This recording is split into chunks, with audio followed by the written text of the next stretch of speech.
This time, I'm going to be changing out the front brakes on a 2010 Nissan Rogue. But if you haven't already, don't forget to comment, like, and subscribe. Check out my channel content for more, and hey, have fun! Alright, so the front brakes were actually causing a pulsation when braking on this 2010 Nissan Rogue. We'd be getting off the highway, or we'd be just on a normal road, and you'd feel the steering wheel kind of shake every time you keyed the brake pedal. Now, when that happens, that's usually either a stuck caliper, a stuck brake pad, or even brake rotors. Now mind you, we already have found that in the video there's some problems. Now you'll see that the rust buildup on the rotors were actually causing the brake vibration. Now that could also be because of a sticky brake pad, which we see in a later on video. So, I mean, without further ado, here's how to change your front brakes on a 2010 Nissan Rogue.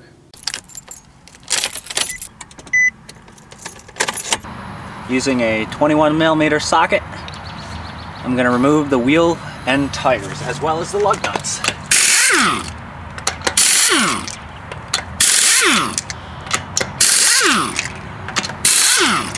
Be careful when you do that, sometimes these things can cut you. So it's highly recommended you don't do that. Remove the wheel and tire. Using a pry bar or an old flathead screwdriver, I'm going to pry at the edge of the rotor out on the caliper to loosen it and make it free. Just like that. Make it easier for me to slide it right off. See? Using a 14mm flex head ratchet, I'm going to loosen the upper and lower caliper slide pin bolts, or the bolts that hold the caliper to the slide pin, making sure that it's on the off position. I'm just going to give it a couple of pushes down, and these should just break free. They shouldn't be tight at all. If they are, then they're strictly over tightened. Okay, now that they're broken free, I should be able to just spin them off by hand, loosen them one by one, and this caliper should come off. There's one, set it aside. Here's two.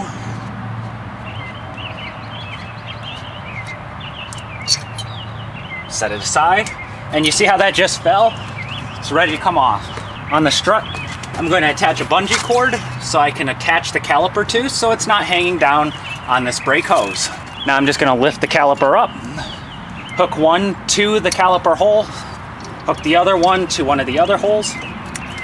Boom, it's out of the way. Ching. Now I'm going to take this bracket off. You could easily take these both off. These are the pads.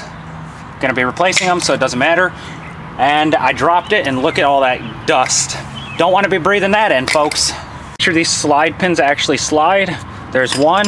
Oh, oh, oh. We have a problem. I'm going to use a 19mm to pull this bracket off, breaking it free first with my breaker bar. Just like that. Same thing for the bottom. Okay, now that those are both free, I'm going to use my air ratchet on the back side and remove them.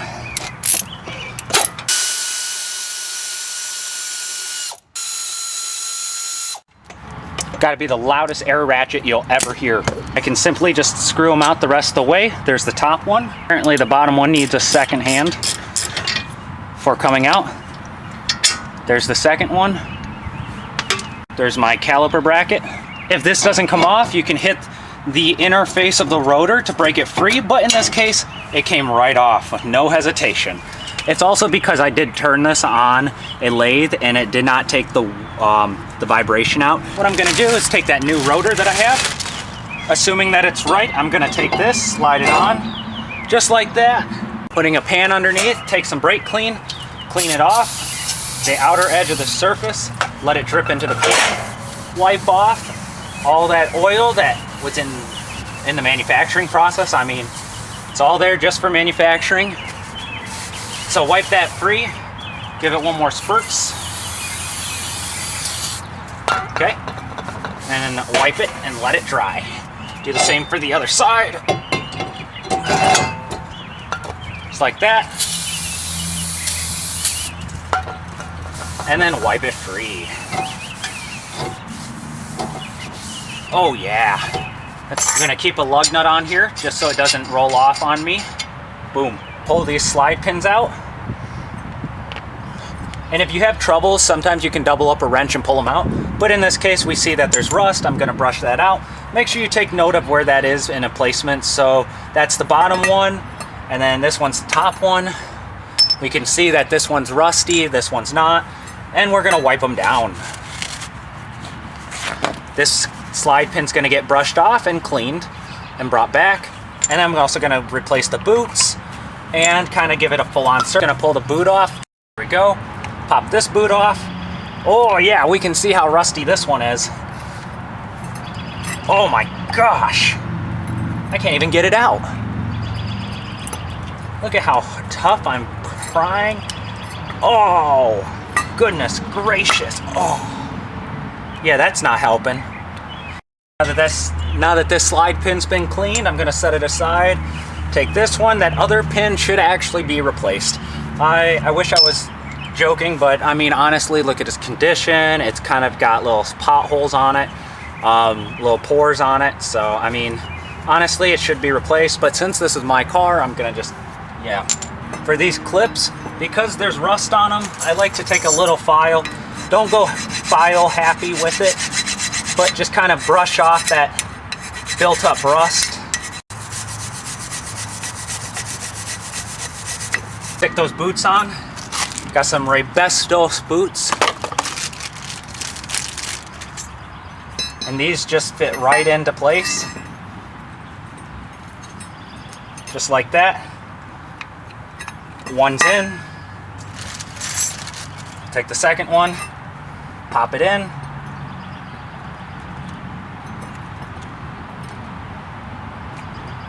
Boom. Ready to be reinstalled. Mustn't forget about the hardware. Hardware goes on. I'm just gonna hook that to one side, hook the other side down, boom. Do the same for the other side. One, oops, not over far enough probably. Boom, 1 and 2, booyah. All you're gonna do is take this, line it back up. Now that you have this held in place, just gonna line this back up. Install those 19mm bolts the same way they were removed. There's one. And there's two.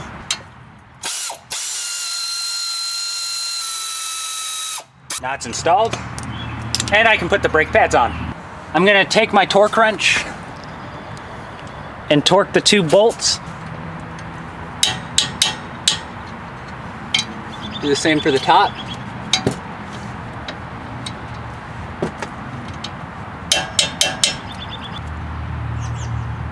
It's nice that they comes with it. Hook it on.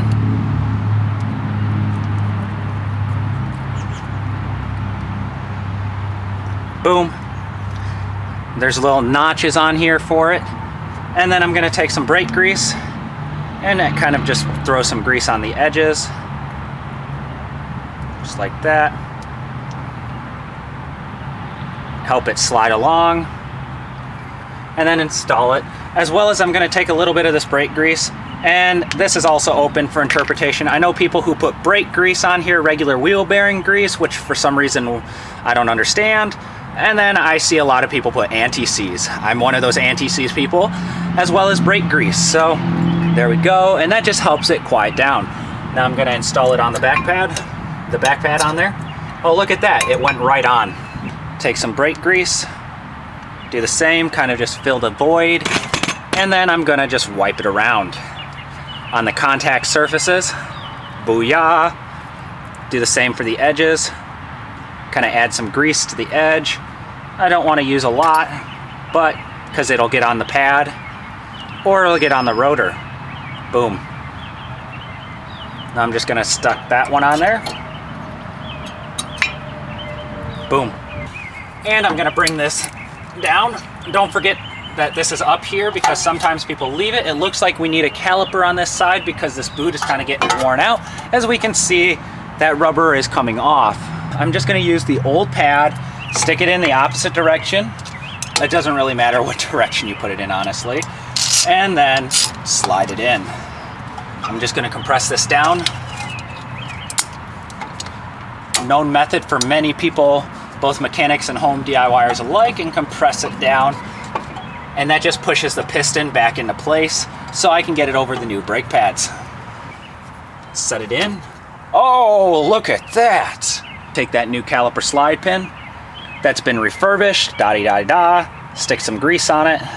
Make sure it's approved caliper grease. Regular grease will not work. Just kind of fill it in there. I'm gonna do this without the caliper in its place first. Kind of run it in the hole a couple of times and get that grease going in there. And then same thing, just gonna tuck some grease in the hole and then slide the pin in. So every time I just run this slide pin right in and out, it's just pushing the grease. And then make sure it seats. So pull it out, kind of compress it on. Oh look, it's seated now. Bring back my caliper screw. Oh, it's heavy.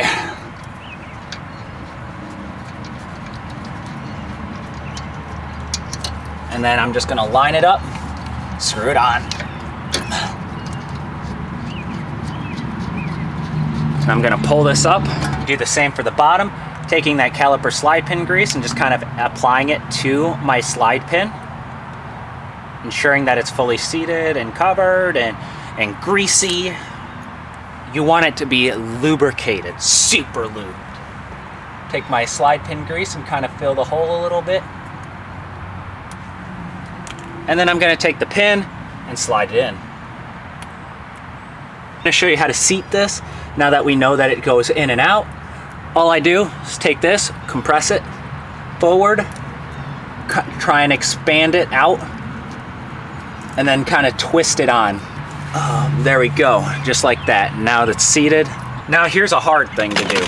There's these two little clips that you put in these holes. Not every person likes to put them in, I do. They keep the brake pads spread apart. So in this car, it just keeps the brake pads apart while you're driving. And then when you apply it, then you're not having them sit running on there. This is a hard thing to do because you have to hold this and then bring this down over top. So I'll try and show you it, but I might have to move the camera.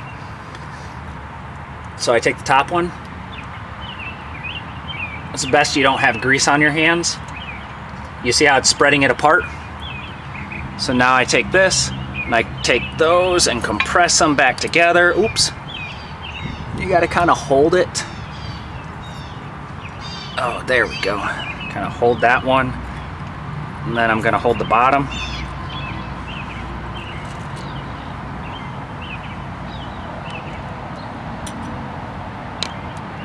Sorry if I'm in the way. As I said, this is kind of a harder thing to do when you're right in the way. Ooh, because these clips, and that's why most people I know don't like to put them in, because they're just so hard to get in. And to keep them seated. Now I bring this over the top. When you've done enough brakes, you figure out methods to do it. Boom, just like that. And now they're on. Easy, done. Finish up by putting in that last slide pin bolt.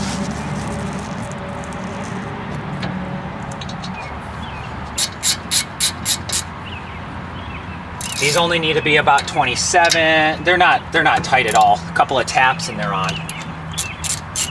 Do the same for the bottom. Using that 14. Because you don't want to forget that bungee cord that you use to hold the caliper up. One final check. Oh yeah! Booyah. And then this is a torque stick. It's only rated at 60 foot-pounds. Not enough. The torque spec on this is like 87, 86. So I use a torque stick up to 60, just so I can get them on there and lower the car safely without having to worry about ramming them on with my impact. 3, 4, 5, 1, 2, 3, 4, 5, 1, 2, 3, 4, 5. I can lift up the car, remove the jack stand.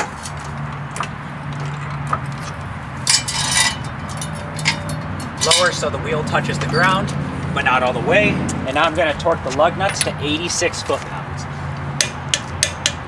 Boom. 1, 2, 3, 4, 5. So it's not that hard at all to change out the front brakes on a Nissan Rogue. Now, one of the problems that you probably already saw on this side, and I just hit the wall there, which was I tried to turn the rotor on a brake lathe, of course. Now, one of the faults with the brake lathe is you can only turn it down to the minimum allowable thickness. Now, once you've hit that minimum allowable thickness, it's unsafe to use, given that it's getting warm, hot, cold, hot, cold, hot, cold during braking procedure, especially here in Michigan where we have cold nights and warm days. So it wasn't really practical for me to continue turning it. It still created a pulsation, so I just went ahead and replaced the brakes altogether. The car does sit outside, so I mean, after having fixed the brakes, we see that there's no more pulsation in the brake pedal. So now, future video would be replacing or rebuilding the caliper, but in all trueness, I mean, the problem is solved right now. There's no reason to continue diving into it, and the pulsation is gone. And I mean, it's easy to replace, literally. Hey, if you like this, don't forget to comment, like, and subscribe. Check out my channel content for more, and hey, have fun. I'll be graduating for the second time tomorrow. Wait, no, on the 20th. So, hey.